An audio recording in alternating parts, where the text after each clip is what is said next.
Dari 13 shadow man-nya Ronald Reagan, 8 masih segar walaupun usianya sudah di atas 70 tahunan dan bahkan ada yang di atas 80 tahun. Dan ke-8-8-nya dalam 1 minggu ini intens sekali datang ke West Wing, ke Gedung Putih menghadap Trump. Master plan mereka sangat melegenda, yaitu mendesain jatuhnya Uni Soviet atau USSR, dan berhasil. Tidak ada yang tahu grand plan mereka, sampai cara mengeksekusi mereka juga tidak ada yang tahu, hingga 3 dekade setelah itu baru file mereka dibuka oleh negara Amerika. Saya membacanya, membahasnya panjang, berkali-kali bahkan sampai menjadi referensi berpikir saya. Walaupun sudah lama, tapi benar, ini keren, asli keren. Kembali ke Trump, rupanya 5 bulan ke depan di Amerika memang waktu yang sangat pendek bagi administrasi kabinetnya Trump. Saat ini ada 2 front yang mereka hadapi. Front kubu Partai Demokrat yang mengajukan lawan Trump, yaitu dengan Joe Biden yang didukung oleh globalis di dalam negeri, dan Trump berperang dengan China, the great power, atas nama negara superpower pengendali dunia.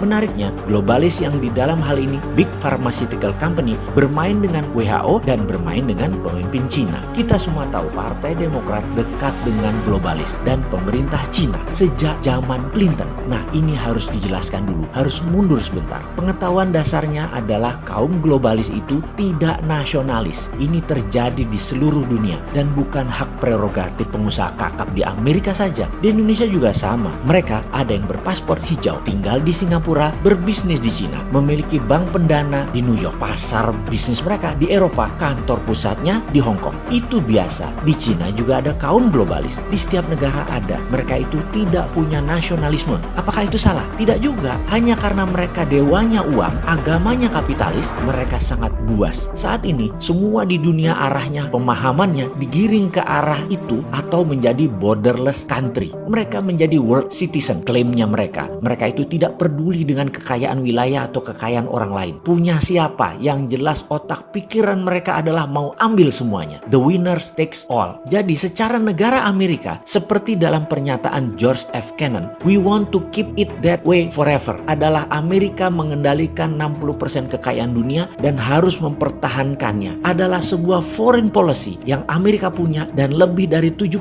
tahun di tangan Amerika, di mana Amerika itu ingin berkuasa 1000 tahun lagi. Cina ternyata punya ambisi yang sama. Dunia mau di belt, diikat menjadi satu arah menghadap Beijing semuanya. Ini ada dalam manifesto di tahun 2017 setelah menyelesaikan Malacca Dilemma di tahun 2011. Kemudian BRI atau Belt Road Initiative tahun 2013, puncaknya obor di tahun 2017. Dalam keputusan besar di rapat Partai Komunis Cina plus menjadikan Xi Jinping presiden Cina seumur hidup. Amerika di bawah Trump yang nasionalis berhadapan dengan Xi Jinping yang nasionalis. Dan inilah awal terjadinya di tahun 2017, tepatnya Oktober, rapat Partai Komunis Cina tersebut, dan sejak tahun 2018 dunia memasuki ketegangan baru. Trade war yang memulai semua perang hingga saat ini. Trump mulai gebuk dengan strategi tarik dolar dari luar Amerika. Kemudian perusahaan di luar Amerika ditarik balik ke negaranya dan mulai menendang globalis untuk tidak bergantung dalam global supply chain management di luar hegemoni Amerika. Di belakang Trump, pebisnis incumbent, pengusaha oil and gas, kontraktor pertahanan, dan Yahudi Maryland. Yahudinya Zabatai juga, yang memang kebanyakan adalah redneck, rasis, nasionalis, dan nasionalis garis keras Amerika lainnya. Catatan, Yahudi Zabatai satu lagi namanya Yahudi Baltimore, tapi mereka itu di Partai Demokrat dan kebanyakan mereka globalis yang bersama Wall Street. Mengingat catatan sejarah lagi, setelah Reagan yang dilanjutkan dengan Presiden Bush senior masih memegang mandat Partai Republik, Amerika masih negara dengan era Cold War strategi. Ketika Clinton jadi presiden, dia berusia 47 tahun ketika menjabat. Dia adalah presiden yang sangat muda usianya, sangat rebel, pemberontakan baru, booming ekonomi, dan inilah masa emasnya kaum globalis seperti Bill Gates, Steve Jobs, dan lain sebagainya mulai menapak. Ingat ya, mereka itu seumuran semua. Mereka lahir di awal tahun 50-an, generasi baby boomers. Disinilah globalis Wall Street terbentuk baru, kekuatan baru tercipta, dan ketika Bush Junior jadi presiden, walaupun Republikan, namun dia adalah anak silver spoon golden plater, anak manja yang tidak paham bernegara, yang sangat bergantung pada wakil presidennya Dick Cheney, yang terlalu swasta karena beliau berasal dari dunia oil and gas. Kaum globalis makin menjadi-jadi di Wall Street. Globalis meledak menguasai dunia, memuncak ketika Obama jadi presiden. Globalis ini 80%